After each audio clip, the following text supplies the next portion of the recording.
పాకిస్తాన్ గూఢచారిగా పనిచేస్తున్న యూట్యూబర్ జ్యోతి మల్హోత్రా అరెస్టు దేశంలో సంచలనంగా మారింది. ఆమెకు పాకిస్తాన్ పై ఉన్న ప్రేమ ఇప్పుడిప్పుడే వెలుగులోకి వస్తుంది. 3 సార్లు పాకిస్తాన్ ను సందర్శించి ఈమె పలుమార్లు పాక్ ఏజెంట్లను కలుసుకున్నట్లు తేలింది. ఇదే కాకుండా ఢిల్లీలోని పాక్ రాయబార కార్యాలయం ఉద్యోగి డానిష్ తో ఈమెకు ఉన్న పరిచయం వెలుగులోకి వచ్చింది. జ్యోతి మల్హోత్రా హర్యానాలోని హిసార్కు చెందిన 33 ఏళ్ల యూట్యూబర్ మరియు ట్రావెల్ బ్లాగర్. ఆమె ట్రావెల్ విత్ జో అనే యూట్యూబ్ ఛానల్ ను నడుపుతుంది. దీనికి 3.77 లక్షల సబ్స్క్రైబర్లు మరియు ఇన్స్టాగ్రామ్ లో 1.3 లక్షల ఫాలోవర్లు ఉన్నారు. ఆమె భారతదేశంలో వివిధ ప్రాంతాలతో పాటు Pakistan, China, Indonesia, Thailand, Dubai, Bhutan, Nepal వంటి దేశాలకు ప్రయాణించి వీడియోలు పోస్ట్ చేసింది. 2025 మే 16న జ్యోతిని ఇసారాలో భారత్ నిఘా సంస్థలు అరెస్ట్ చేశాయి. పాకిస్తాన్ ఇంటర్ సర్వీసెస్ ఇంటెలిజెన్స్ ISI-కి భారత సైనికుల రహస్యాలు మరియు సున్నితమైన సమాచారం అందించినట్లు ఆరోపణలు ఎదుర్కొంటుంది. ఈమె 2023లో 2 సార్లు పాకిస్తాన్ ను సందర్శించింది. అక్కడ ఢిల్లీలోని పాకిస్తాన్ హై కమిషన్ అధికారి హసన్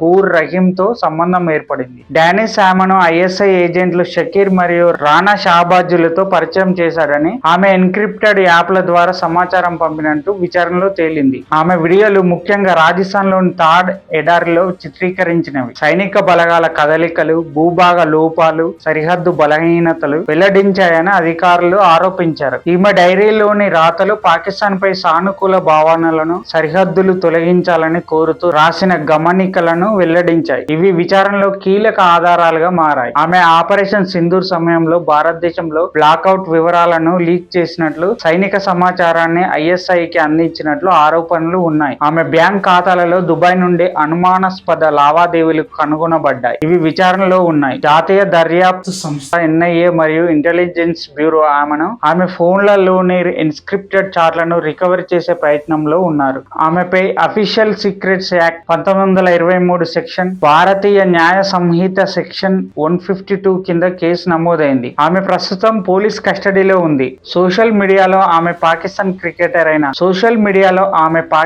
క్రికెటర్ బాబర్ అజామ్ తో సంబంధం ఉందనే పుకార్లు వచ్చాయి. కానీ ఇవి అసత్యమని తేలింది. ఆమె అర్ధనగ్న ఫోటోలతో అధికారులను ఆకర్షించి డబ్బు సంపాదించిందనే ఆరోపణలు ఎక్స్పోజ్లలో కనిపించాయి. కానీ ఇవి ధృవీకరించబడలేదు మరియు నమ్మదగిన ఆధారాలు లేవు. అయితే దీనిపై స్పందిస్తూ వాళ్ళ తండ్రి అయిన హరీష్ మల్హోత్రా ఆమె అరెస్ట్ గురించి తనకు వివరాలు తెలియవని, ఆమె కేసును పోరాడడానికి న్యాయవాదిని నియమించే స్తోమత లేదని చెప్పారు. ఆమె డైరీలో కొన్ని నోట్స్ ను అతను పోలీసులకు అందజేశాడు. ఆమె పాకిస్తాన్ పర్యటనలను వివరిస్తున్నాయి. ఆమె 2018లో పాస్పోర్ట్ పొందింది. ఇది 2028 వరకు చెల్లుబాటులో ఉంది. పాకిస్తాన్ లోని లాహోర్, అనార్కలి బజార్, కటస్ రాజ్ ఆలయం వంటి ప్రదేశాలను చూపించి పాకిస్తాన్ కు అనుకూలంగా చిత్రీకరించిందనే ఆరోపణలు ఉన్నాయి. ఆమె ఒక ISI ఏజెంట్ ఆలీ హాసన్ తో సన్నిహిత సంబంధాలు జరిపినట్లు వాట్సాప్ చాటులు వెల్లడించాయి. ఇందులో ఆమె పాకిస్తాన్ లో వివాహం చేసుకోవాలనే కోరికను వ్యక్తం చేసిందని తెలిపాయి.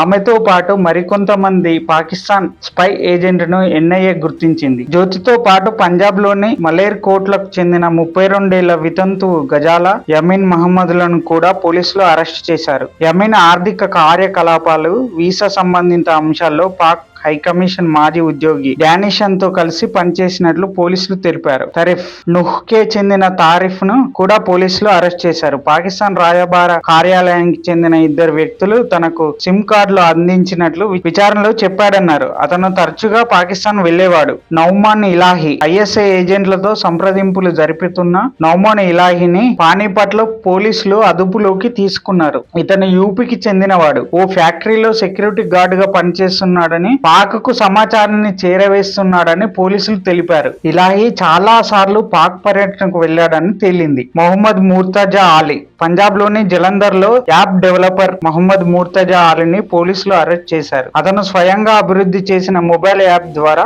గూఢచర్య కార్యకలాపాలను నిర్వహించాడని చెప్పారు. దేవేందర్ సింగ్ పంజాబ్ పటియాలాలోని ఖల్సా కళాశాలకు చెందిన 25 ఏళ్ల పొలిటికల్ సైన్స్ విద్యార్థి. పటియాలా సైనిక కంటైన్మెంట్ చిత్రాలతో పాటు ఇతర కీలక కీలక సమాచారాన్ని ఐఎస్ఐ ఏజెంట్లకు అందించినట్టు పోలీసులు తెలిపారు. నవంబర్ లో పాకిస్తాన్ వెళ్లి వచ్చాడని వారి విచారణలో తేలింది. Shahzad Uttar Pradesh anti terrorism squad పోలీసులు షహజాద్ ను అరెస్ట్ చేశారు. ఇతను పాకిస్తాన్ కు అనేక సార్లు వెళ్లాడని, స్మగ్లింగ్ రాకెట్లను గూఢచార్య కార్యకలాపాల కోసం వినియోగించుకున్నట్లు పోలీసులు తెలిపారు. ఐఎస్ఐ ఏజెంట్లతో ఇతనికి సన్నిహిత సంబంధాలు ఉన్నాయని వివరించారు.